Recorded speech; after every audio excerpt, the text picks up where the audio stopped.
Coming up on this week's edition of NCBA's Cattlemen to Cattlemen. Well, it's Burger Month, and we'll tell you how the NCBA and the Beef Checkoff are working to make sure that beef is the protein of choice all summer long. Plus, hear how the latest government overreach could have a negative impact on your farm or ranch. And now, NCBA's Cattlemen to Cattlemen. Hi, everybody, and welcome to NCBA's Cattlemen to Cattlemen. I'm Russell Nemitz. Well, we begin with an update from Washington, D.C., where the Securities and Exchange Commission is considering some new climate disclosure rules for publicly traded companies that could also have an impact on farmers and ranchers. Here to tell us more about this issue is Mary Thomas Hart, Environmental Counsel for the National Cattlemen's Beef Association. And Mary Thomas, what is this new rule that the SEC is considering? The Securities and Exchange Commission is the agency that's designed to regulate publicly traded companies and their significant shareholders.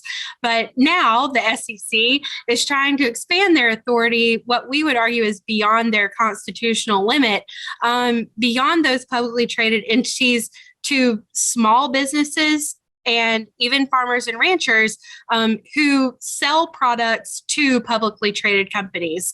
And this rule would require publicly traded entities to report their Scope 1, Scope 2, and Scope 3 greenhouse gas emissions. Scope 3 greenhouse gas emissions are supply chain emissions. Requiring those supply chain emissions to be reported to the federal government is a significant expansion of the SEC's statutory authority. Now, with that said, what could this mean for beef producers?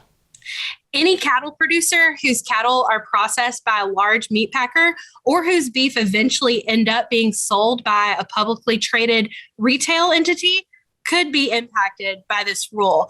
And I think one of the biggest concerns is that there's a lot of uncertainty around this rule. The SEC certainly hasn't considered how this rule is going to impact farmers and ranchers.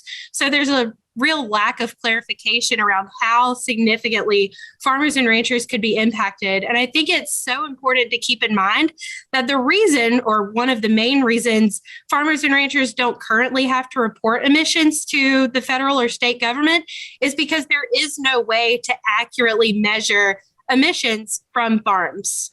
Mary Thomas, could this rule put our farmers and ranchers at risk legally? There's certainly a risk. And like I said earlier, one of the biggest issues with this proposal is that the SEC hasn't provided a lot of clarity to the supply chain, including farmers and ranchers. So there's certainly a risk for farmers and ranchers to be at risk of shareholder derivative suits or suits from publicly traded companies if they fail to accurately report emissions data. So what are the next steps then? So the SEC is accepting comments through June 17th. NCBA and other agricultural organizations will plan to submit comments asking that SEC limit their reporting requirements to Scope 1 and Scope 2 only. So eliminate the need to submit Scope 3 emissions. If we are unable to achieve that, we would request that the SEC require Scope 3 emissions that only come from publicly available data like EPA's greenhouse gas emissions inventory or USDA's life cycle assessment, so that farmers and ranchers aren't required to submit more data to publicly traded entities in the federal government. And finally, how can members of the beef industry help? It's clear that the SEC is an agency designed to regulate Wall Street, not Main Street. And we want to make sure that through this comment period, we send that message clearly to the federal government. And we need cattle producers to help send that message. NCBA will submit comments, but we need cattle producers to submit comments as well. To submit comments, you can go to policy.ncba.org and sign our letter to the SEC. Comments are due on June 17th, 2022. Now, as Mary Thomas just mentioned, NCBA has created a very easy way for you to let the Securities and Exchange Commission know what you think about their proposed rule on reporting greenhouse gas emissions. Just go to policy.ncba.org to send a message directly to the SEC. Your chance to sign the letter ends on June 17th, so please take a minute and do it today to help make sure your voice is heard on this very important rule. May is National Beef Month, and May 28th has been designated as both National Brisket Day and National Beef Burger Day. Yum! Now, nothing says summer quite like the sound of beef sizzling on the grill, but Colin Woodall, Chief Executive Officer of the National Cattlemen's Beef Association, says the way Americans are purchasing beef is changing, and NCBA needs to capitalize on that trend. Just last year, we were able to partner with McDonald's and the home delivery service DoorDash for a 5-day campaign in promoting Quarter Pounders. And over the course of that 5 days, we were able to increase hamburger sales by 22% and at the same time decrease chicken sales by 5%. And that's extremely important as we see that over 80% of Americans are now ordering beef in some shape, form, or fashion online.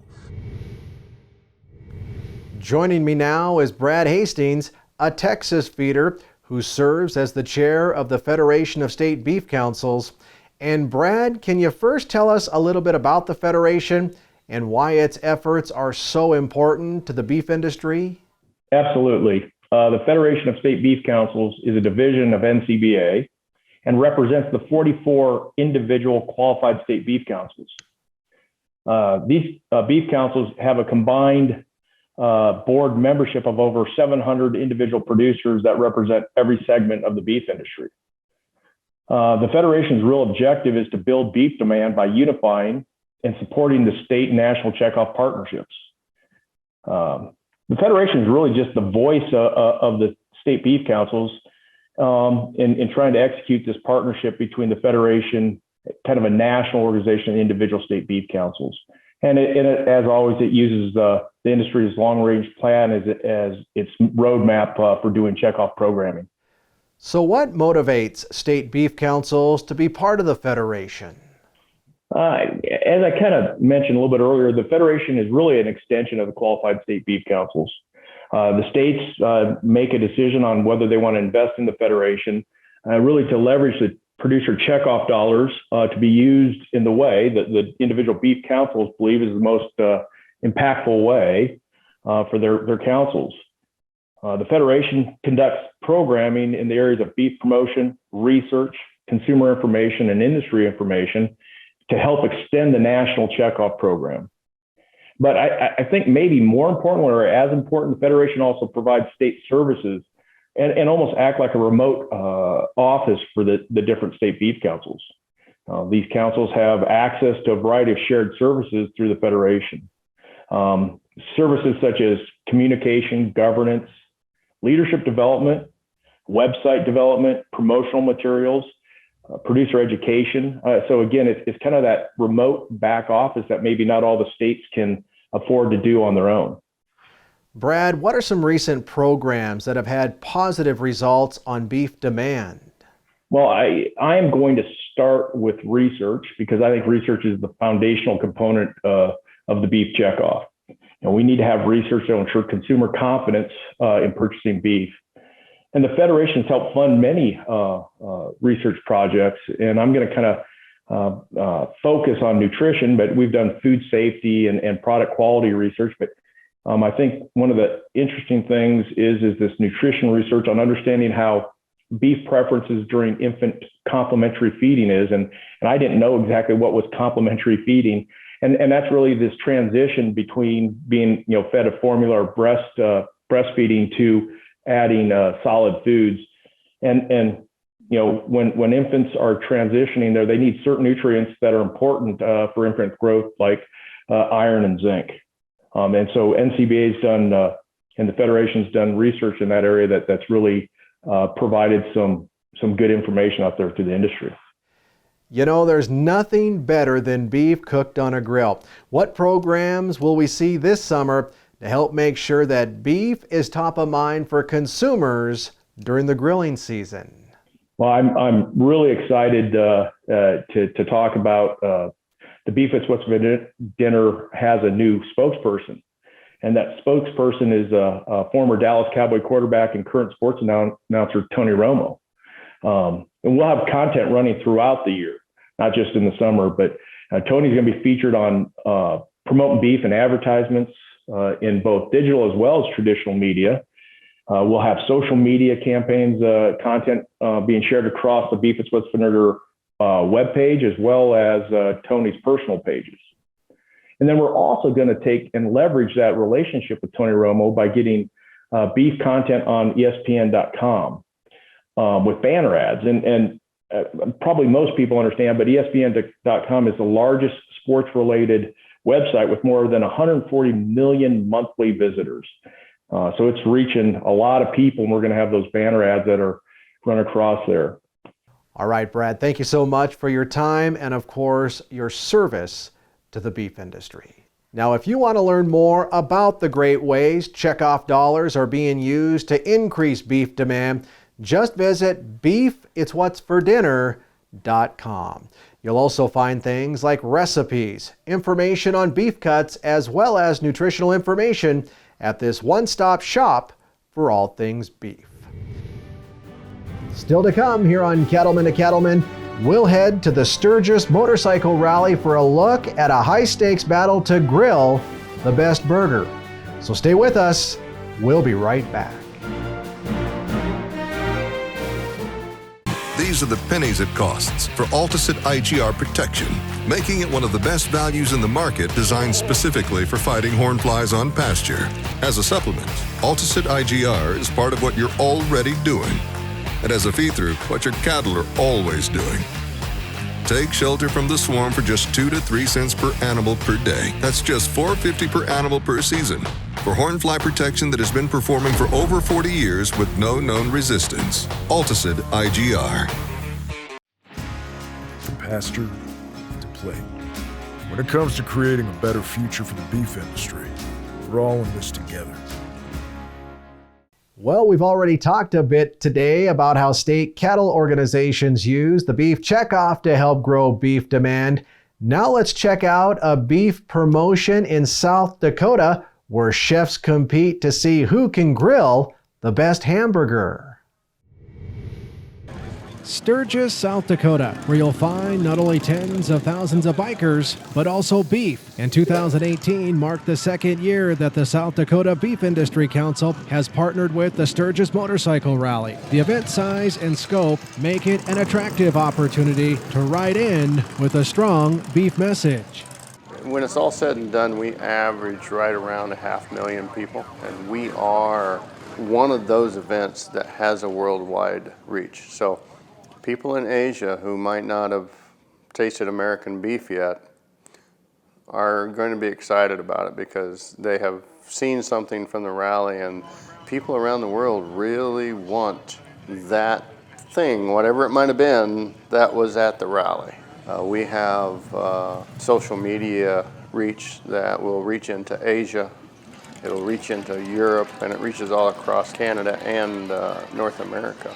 You know, one of the things that we always look for as a Beef Council is those opportunities to really engage. And when you look at the Sturgis Rally and you look at the numbers of the people that we have here and where they come from, we have consumers from all over the world at the rally. When you look at the South Dakota beef industry as a whole, we've got about 4 million head of cattle in South Dakota. And with that, we put together probably about a $4.5 billion impact to the state. And so for us, Sturgis plays that vital role. It brings that consumer here. We're connecting our egg industry to our consumer, and I just think this is a great venue to do that. This is our second year involved in the rally. It seemed very positive. The feedback that we got back from last year's rally, you meet so many different people from all over the world, and for us in South Dakota to reach that many people this local is an asset, or an opportunity, I should say. I want them to see the producer side of this, that we are a family deal. We take great pride in what we do. We love what we do, and we love the animals that we raise, and we feel we provide a great product for them. We need to reach people on both ends of this country and assure them that we have a safe, nutritious, product and that they can have confidence in. In addition to identification as the official meat of the rally, with signs, banners, social media mentions, and other promotional elements made possible by the Beef Checkoff in South Dakota, this year a burger battle was held in the heart of the events, with teams competing for bragging rights and more. Last year after this event, we knew that we wanted to have a little more hands-on focus with our consumers. So we sat down with the Sturgis crew and we kind of incorporated this burger battle, and we talked to them about how we felt something like that could not only add to our practices, but also to them as a whole. And that has been a phenomenal experience, because a lot of these chefs that are coming in to participate in that burger battle are real strong influencers for us. It's very exciting. I didn't think that there would be this much anxiety and excitement in it, but it's fun. It was unique, you know. Dad and I both have been chefing for over 20 years at the restaurant, so it's always neat to get a surprise ingredient in it and then just start brainstorming and figuring and working together. So I think everything came out quite well. The winner of this battle gets to compete in the World Food Championship for a prize of $100,000. So what that has done, because we have teams that have come in from Los Angeles, we have teams that have come in from Chicago, Atlanta, New Orleans, so all across the United States. And for the producer who helped fund this promotion, the value is in seeing their product, beef, being the focus of unparalleled positive attention at the 78th annual Sturgis Rally. People not only from South Dakota, U.S., but the world. There's just so many different demographics of people that are here that attend the rally. And if we can get in front of them and show them the product that we can produce in South Dakota, it's tremendous. We have a lot of people that aren't part of agriculture anymore, so they don't quite understand where their food comes from. So it's nice to bring them out into what I call cattle country and show them where it's coming from. As a producer, we work so hard with genetics, nutrition, health, and the production of our product, the cattle. When we market them, we can't stop there. We have to be a promoter of this product. We have to continue all the way to the plate. We have to promote this and get it out to the American people. We're out promoting beef, and what better place than a rally like this in South Dakota? You get 500,000 people, you can't just go somewhere and get that. In Sturgis, South Dakota, I'm Russell Nemitz reporting for NCBA's Cattlemen to Cattlemen. Still ahead on Cattlemen to Cattlemen, we'll show you how John Deere equipment is making a difference for one Tennessee cattle producer. That story when we return, so please stay with us.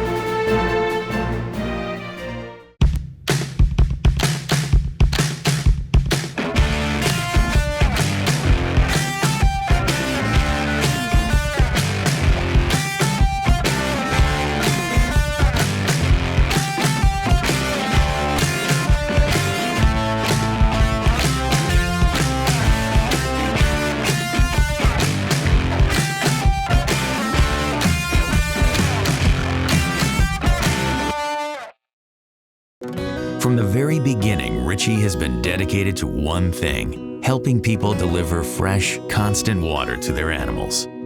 Today's Richie waterers rely on a valve design that remains much the same as it was in 1921. It's a simple idea: do it right, and the rest will take care of itself. We never set out to create a company that would be around for 100 years. We just wanted to create something great.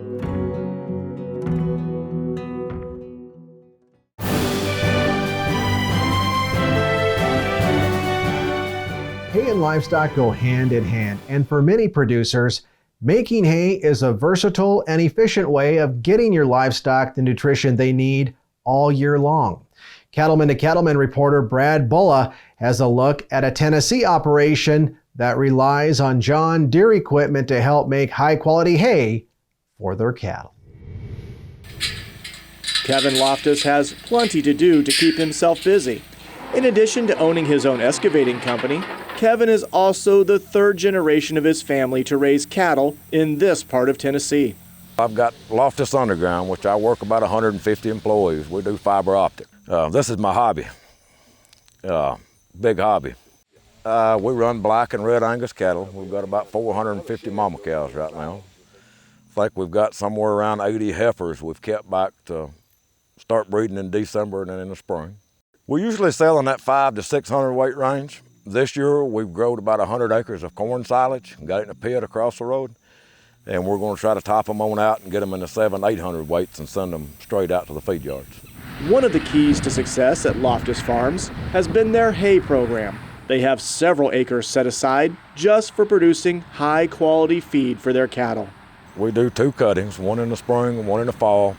We go through 2,000, 2,200 rows. In the spring, we always do our haylage. We usually, I think we've wrapped about 700 or 800 rows of haylage. And we usually feed that to our heifers. But now this year we're going to mix it with our silage and grind it. One thing both of Kevin's businesses have in common is the need for quality equipment. This is especially important on the farm, since timing is everything when making hay, which is why Kevin uses a John Deere 560M when it's time to bale. The efficiency and the speed of running the 560, I mean, we can, we roll 7-8 miles an hour. Good tight roll, it keeps good. To be a good food source for cattle, hay must also be carefully cured and stored to prevent rot and damage. Kevin is a firm believer in the value of net wrap when it comes to securing his bales. There's 2 advantages to the net wrap. If you're having to haul it like we haul it, some of the fields here, we try to keep all the cattle on their own land. We cut most of our hay on running ground and whatnot. So we may be hauling hay up to 15 miles, back to the farm. Net wrap, you lose less going down the road. It's cleaner, it's neater on the trailer, it holds better. But the biggest thing is the speed. I gain a roll about every 3rd roll because I'm not sitting waiting on that roller to tie. Pulling the baler for Kevin is a John Deere 6155. The 6 Series utility tractors feature up to 250 horsepower and can handle the toughest jobs on any farm or ranch. A lot of people say, why you cut with a tractor that big? I burn less fuel with that tractor than you will with a 100-horse tractor. It doesn't strain. We're in Tennessee, we're not on flat ground. We roll 5 or 6 rows, and in my eyes, the bigger the roll, the better you are. That's less trips to the feed barn. But you better have something to handle it, especially on these hills. That's why we run the 6 Series tractors. The 6000 Series also has a comfortable and convenient cab, and all the controls are laid out in a similar manner to make it easy for anyone to jump in the tractor and get right to work.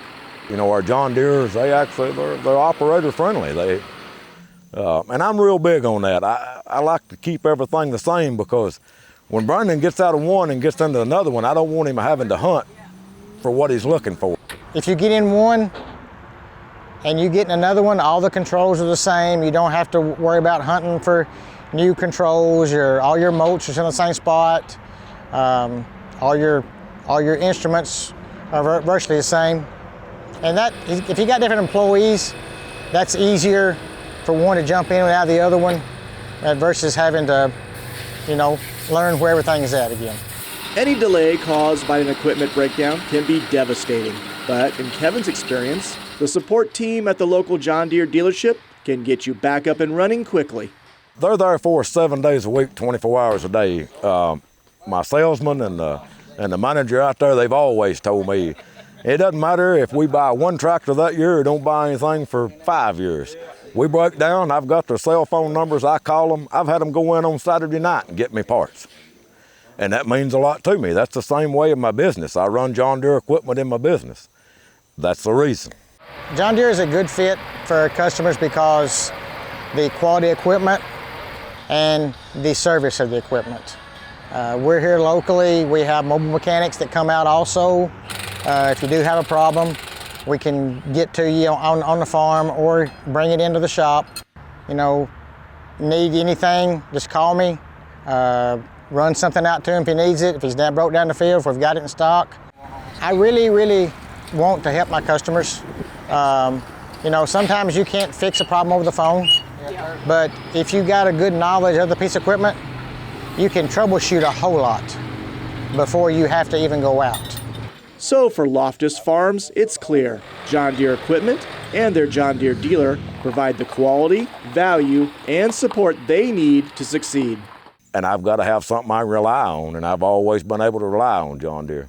I don't know how we get any more efficient without them, because I mean, everything runs strong and hard, and like I said, I keep going back to that because that is the truth. Reporting from Bangham, Tennessee, I'm Brad Bulla for NCBA's Cattlemen to Cattlemen. Now, if you'd like to learn more about how hay equipment from John Deere can bring value to your farm or ranch, just visit your local dealership or check out the website johndeere.com. Still to come here on Cattlemen to Cattlemen, we'll take you inside one of the biggest events in all of agriculture, the National Western Stock Show. Stay with us. We'll be right back. We didn't just design the 6M tractors with you in mind, we designed them with you by our side. The new 6M tractors from John Deere, reimagined by you, for you. For a limited time, get 0% APR financing on qualifying 6 Series tractors and round balers. Experience the new 6M at your local John Deere dealer.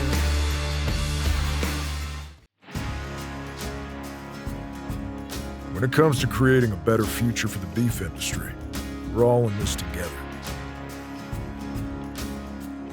Because we're connected from pasture to plate, made stronger with common goals to protect our resources, our animals, and our people. Let's continue to build a better future together.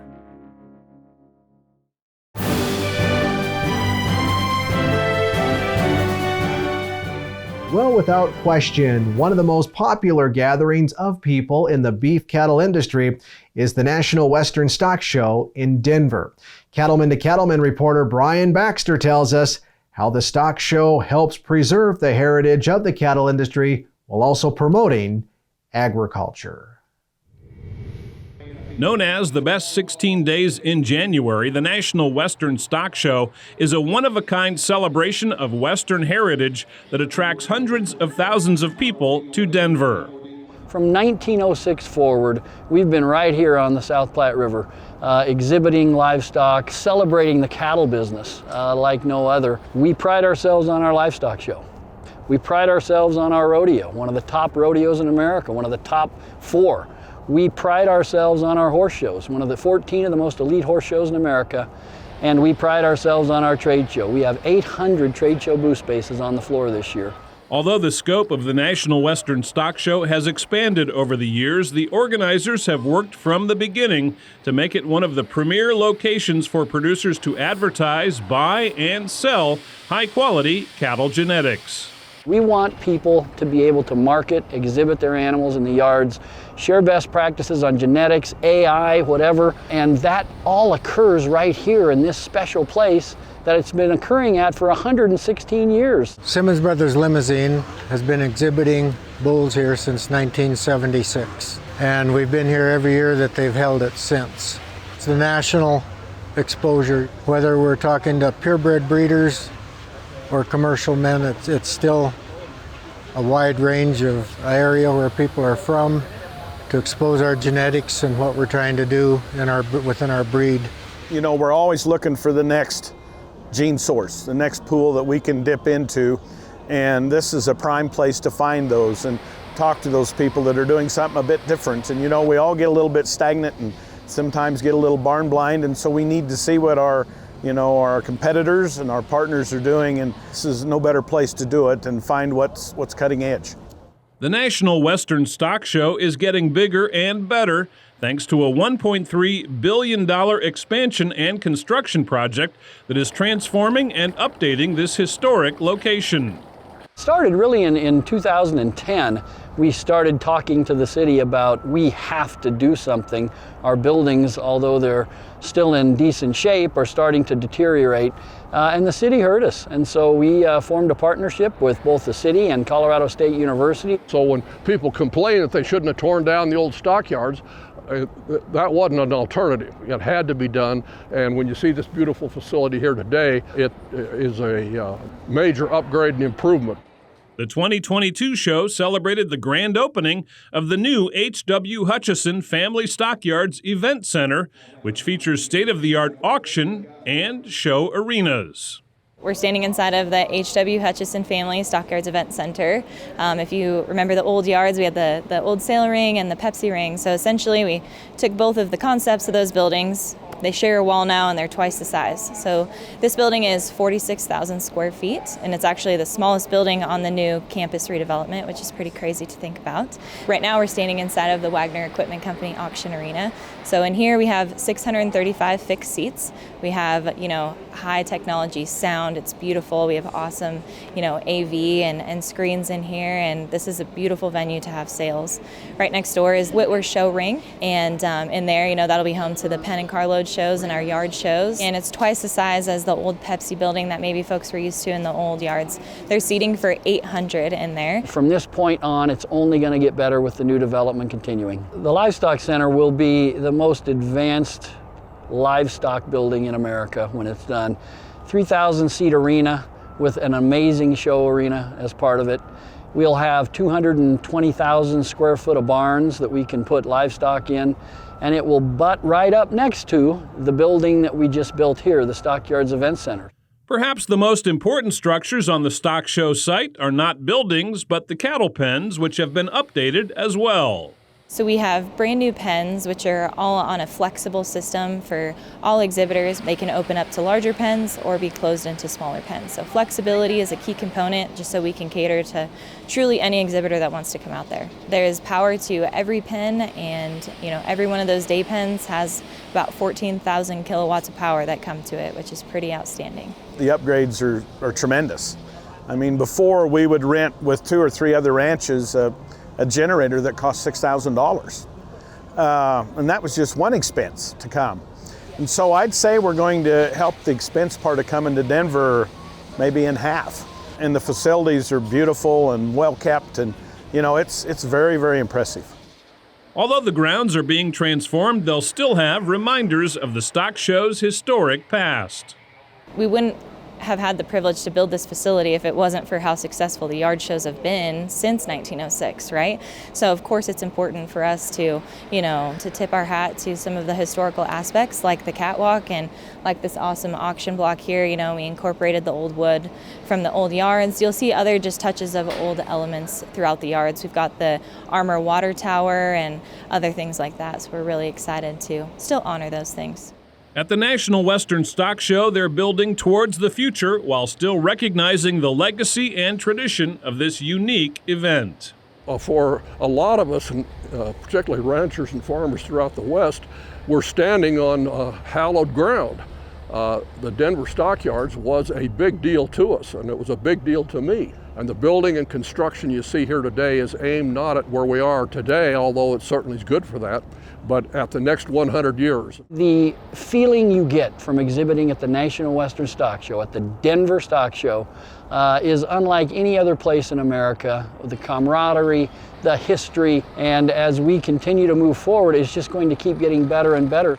From the National Western Stock Show in Denver, Colorado, I'm Brian Baxter for NCBA's Cattlemen to Cattlemen. If you're interested in attending next year's stock show, you can find more information and a schedule of breeding stock events at the website nationalwestern.com. Still to come, we'll visit a New York dairy that has made stewardship and conservation a top priority.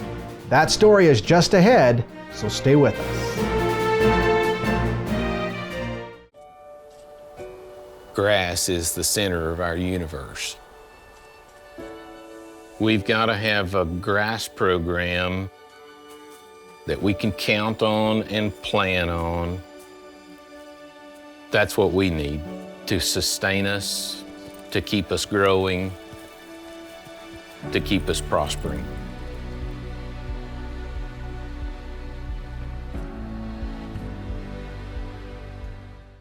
Nasalgen 3 is a new 3-way intranasal BRD vaccine that offers young calves unrivaled protection against devastating respiratory diseases, including IBR, BRSV, and PI3. And it has a unique blue shadow, so there's no second guessing which animals have been vaccinated. To up your protection, choose new Nasalgen 3 PMH, the first and only 5-way intranasal vaccine on the market.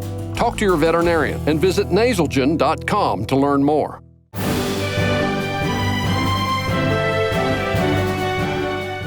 Each year, the Environmental Stewardship Award program recognizes our nation's best cattle and livestock operations for their outstanding stewardship practices and conservation achievements. Now, these regional winners are dedicated to maintaining and improving their lands for future generations. So let's take a look now at the Region 1 winner from New York.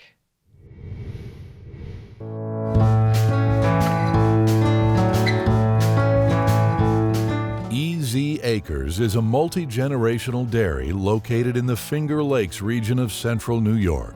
Today, the McMahon family manages around 2,700 acres, 900 dairy cows, and ships more than 23 million pounds of milk a year.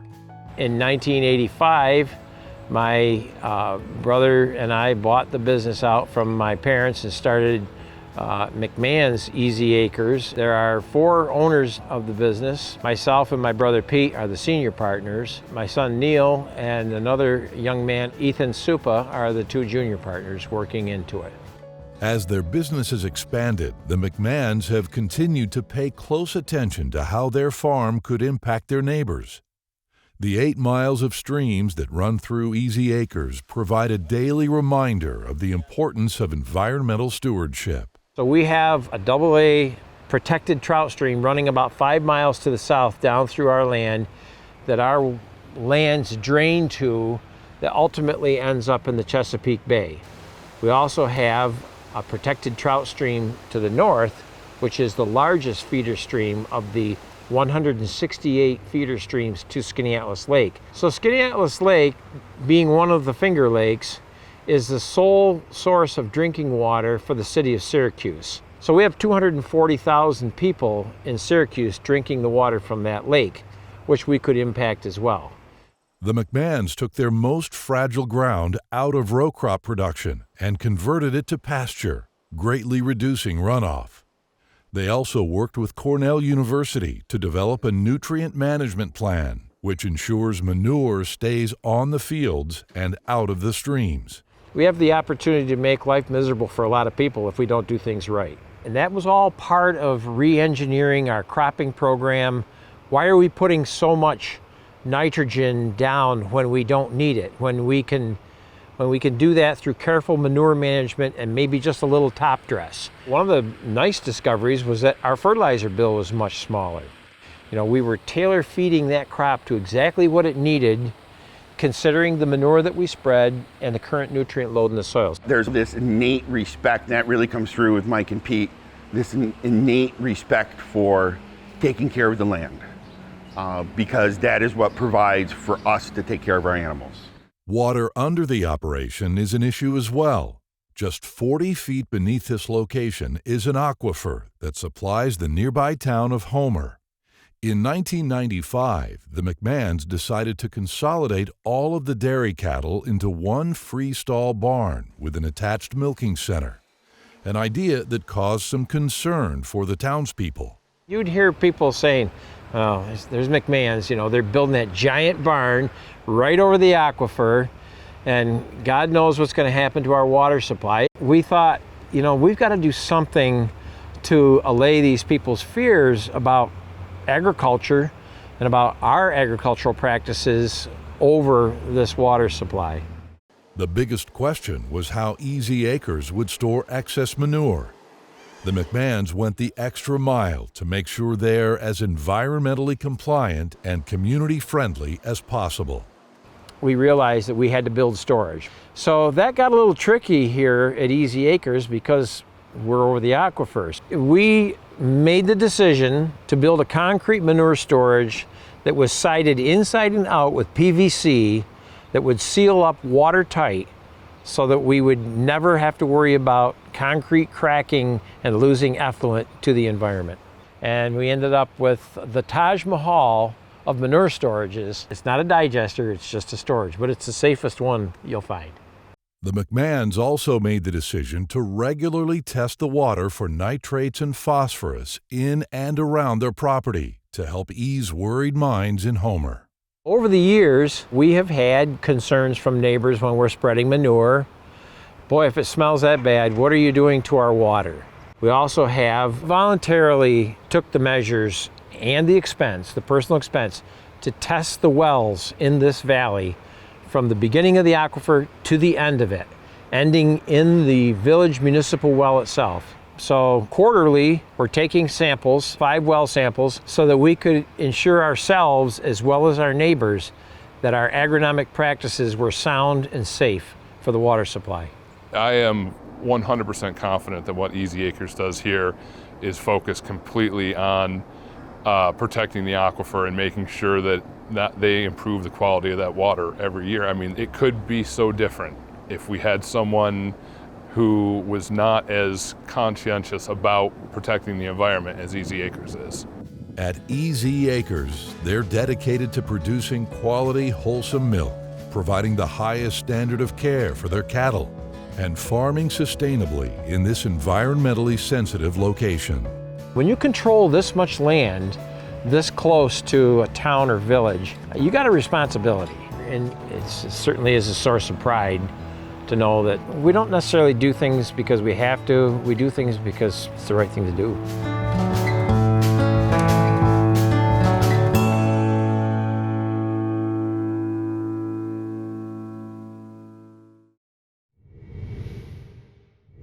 If you'd like to find out more about the Environmental Stewardship Award winners, check out photos and videos, or even learn how to nominate someone for the award, just visit the website environmentalstewardship.org. Feed represents 60% of the cost of most beef cattle operations, so it's critically important to maximize our return on investment on every dollar invested in feed. And with me today is a man who knows just a little bit about that. Alan Lee is Director of Domestic Business with Biozyme Incorporated. Alan, thanks for spending some time with us on the show. You bet. Thanks for having us. Tell us just a little bit about some of your value-added products that you all offer at Biozyme. You know, Kevin, as you know, since you've been to our facility, VitaFerm is one of our most popular product offerings, and a lot of the cattlemen obviously follow that brand and know the name. You know, what I would like to say is AmaFerm is one of our ingredients that we manufacture in St. Joe and incorporated into 99% of what we manufacture domestically here. And so that's certainly something that somewhat sets us apart, but a very valuable ingredient to do just what you talked about and help offset some of those feed costs. So yeah, that's kind of... What else would you say differentiates your company and your products? On the product side, we're a research-based company, Kevin, yes. As you well know, and spend a lot of time and energy on that. We've got a very successful R&D team, a global R&D team, I should say. And so we're continually trying to make ourselves better, as well as trying to find spots for products that fit a particular need in the industry. And one of the things I've been impressed with your company for a long time, I mean, you make a real commitment to the industry. Tell us just a little bit about what you're doing to invest in the future of our industry. You know, I love that word, in the future of our industry, Kevin, because we believe at Biozyme, our motto is care that comes full circle. Yeah. And that means a lot of different stuff to us. But when you say the future, you know, one of the things that a lot of people know about us at Biozyme is we spend a lot of time and energy and resources into the youth livestock sector. And so, you know, some years ago, 10 or 12 years ago, we started an initiative and decided we were going to support the Junior National Heifer Shows across many different breeds in our industry. And you know, that's evolved, and we've got some intern opportunities for some of the young people. It's even evolved past that in terms of some leadership opportunities for some kids and going to some different conferences that we assist with as a company, kind of our way to give back. But you know, that the care that comes full circle motto is not just for the young people in agriculture. We look at that also from a product standpoint and a company standpoint. And if we can continue to provide products and nutrition help to these animals, you know, we take care of them it will come full circle and they're going to take care of us. So I love that approach. It speaks to almost the sustainability initiatives we talk about as well, that full circle approach. So what would you describe as the key to the organization's success? You have grown quite a lot over the last several years and very successful company. What would you attribute your success to? That's really easy and fun for me, Kevin. So I'd say 3 different things. I'd say first and foremost, our people. Yeah. You know, we've got a great crew. We're really excited about that. We have relevant people in many different aspects of the industry, and that's a huge part of our success. Marketing has been a huge part of our success, and just getting the word out about what we have to offer and where we can help has been tremendous. And then, as I mentioned earlier, you know, all of the research we put behind our products is a huge factor, because when they get to the producer or end user, the products actually do what we tell them they're going to do. They perform and help bring, you know, healthier, high-performing animals to whatever their endpoint may be. You bet. Care that comes full circle, as you say. Absolutely. Alan, thanks for your time. Yeah, thank you so much for having us. Yes, indeed. And if you're interested in learning just a little bit more about Biozyme's full portfolio of products, we invite you to visit vitafirm.com.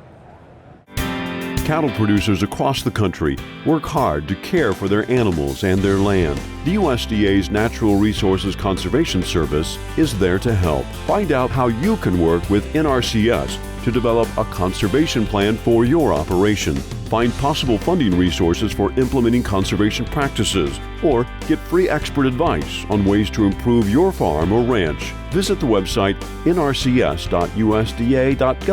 today. Hello, I'm Mike Lindell, CEO of MyPillow. Retailers, shopping channels, and now even banks have tried to cancel myself and MyPillow. During these times, your support has meant everything to us. So my employees and I want to personally thank each and every one of you by passing the savings directly on to you. We're selling the best products ever for the best prices ever. For example, we have my towels with proprietary technology, which makes them soft and absorbent. Towels that work, what a concept. They're made with USA cotton and come in a variety of awesome colors. My 6-piece towel set is regularly $109.99, now just $39.99 with your promo code. So go to mypillow.com now and use the promo code on your screen, or call the 1-800 number below to receive this exclusive offer. If you do it right now, I'm going to include a free gift with your purchase. Thank you and God bless. From pasture to plate. When it comes to creating a better future for the beef industry, we're all in this together. Silage is one of the best and most economical feed sources for livestock. And for the past 70 years, International Stock Foods has been helping producers maximize the quality of their feed. With me today is Neil Woods with ISF Global. Neil, thanks for joining us today. How are you today, Kevin? Nice to see you. Good to see you as well. Well, tell us just a little bit about some of the practical risks involved with feeding silage. Well, some of the risks, Kevin, are always that you may not have a fully fermented product, and that you're growing some molds, yeast, and possibly toxins. Right. And if I find some molds and toxins in my silage, or what might be some indicators that there could be some molds and toxins in my silage? Well, you may see some different colored molds growing, and different reds for different types of molds. And so if you see any kind of thing that may be a warning sign or indicator to you, you probably want to have a test done to verify and see what kind of molds you're dealing with, fermentation problems, and what kind of toxin problems you may be running into. What kind of dangers could that create in a herd? Well, you know, there's a lot of latent herd health indications that, you know, are subacute in the animal, where they may just not be doing as well as what they normally do, and they're just having a hard time doing well. You may see breed back problems, spontaneous abortions, just general lethargy in the herd, some inflammation maybe, And you may also notice some feed efficiencies and problems with gains. I see. Now you all have a product called Silo Guard, is that right? Tell us a little bit about that product. That's correct, yes. The Silo Guard is it's not an inoculant, that's first and foremost. What it is a mixture of sulfite compounds that actually grabs or scavenges oxygen, and it takes away the oxygen in the silage pile as the treated silage is coming into the pile, and continues to grab oxygen and get it to the anaerobic state almost immediately. Wow. So by doing that, then you can ensure that you're going to get a great fermentation on the feed. That's great. And what advice would you have for producers like myself that put up corn silage on a regular basis?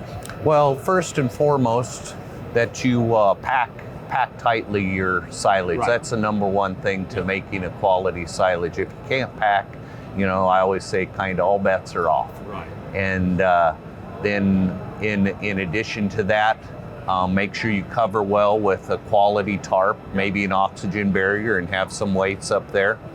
And just generally do a good job of managing your silage pile. Well, feed is certainly getting more expensive. We heard corn prices expected to continue to be fairly high in the next year, so it's critically important to get the absolute most out of every ton of silage we put up, and it sounds like you've got the product line up to do just that. Yes, we do. You know, it's very important that we get the oxygen out of there, prevent that deleterious or bad mold and yeast growth that may have some effects on our animals, and do a better job of managing our feeds and feed costs. Thank you so much for the time you spent today, Neil. We appreciate that. Well, thank you, Kevin. Appreciate your time. For more information on Silo Guard and any of the other products of ISF Global, we invite you to go to isfglobal.com. Well, that wraps up this edition of NCBA's Cattlemen to Cattlemen. Thank you so much for spending time with us, and we'll see you again next week right here on RFD TV.